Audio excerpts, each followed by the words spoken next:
Hey everyone, this is Shonda with Swing Chick Golf and Travels.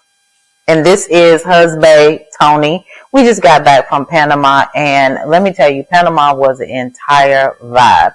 We want to take a moment just to kind of recap our trip and also to tell you some different things that will hopefully help you when you are ready to visit the amazing city of Panama.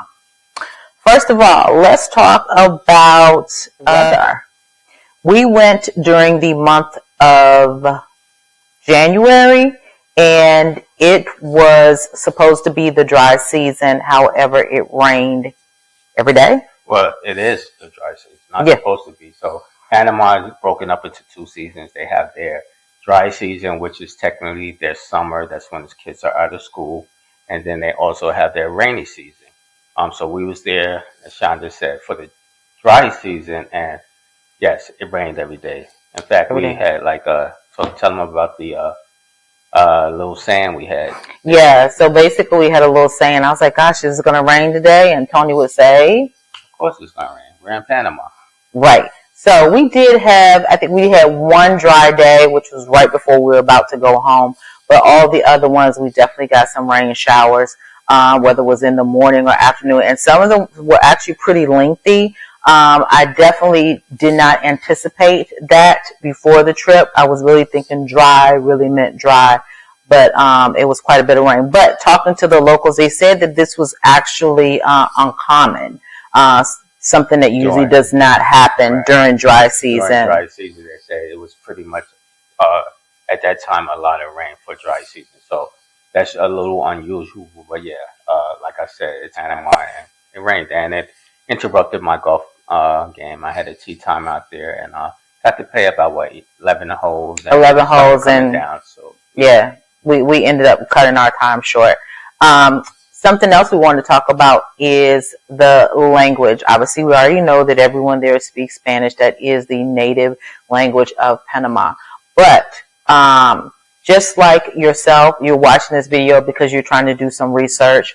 I did that for probably almost a year prior to us going, and I watched so many different videos, and the common thought was that if you just know a little bit of Spanish, you'll be okay. I don't agree. I was taking classes with Pre-Ply for probably about 6 or 7 months right before we went on the trip, and if you really want to act as a local and stay in an Airbnb, as Tony and I did, you need to know a little bit more than just a few phrases in Spanish. So yeah, well, let me preface that. So to Shonda's point, well, our plan was to immerse ourselves into the culture, right? So what we did was we stayed in San Francisco in a great neighborhood. We had an Airbnb. We went to local restaurants. So the language barrier was kind of an issue for us, right? So we didn't go to a lot of the tourist spots. We didn't go to a lot of spots where, they will acquiesce to the tourists. We kind of just immersed ourselves into the culture. So for us, the barrier was somewhat issue. But I do say, like, after the third or fourth day there, we started getting used to it. We started being able to communicate. We were, using a little bit of Spanish that we know, and we kind of got through it. The first day there, I think when we went to the coffee shop and to order coffee, it was just like a fiasco. It took forever to try to tell them what kind of coffee we wanted, and then by third day in, we were professionals. We were ordering coffee in Spanish. So you can adapt, but to Shonda's point, if you're going to immerse yourself into the culture, you need to know some Spanish. Now, as Tony said, we went to some tourist things. We absolutely did. So usually what happens is when you're at the tourist things, everyone pretty much there is pretty well spoken with their English. However, if you're in the neighborhoods and things like that, it seems like they try to have maybe one English speaker there. But if that person's not on duty or something like that, we've gone in plenty of places and nobody spoke any English. Yeah, and I don't even think they try to have. No, like I said, I don't think they acquiesce to tourists. You have to adapt to them. So I don't think we went anywhere where they try to have a English.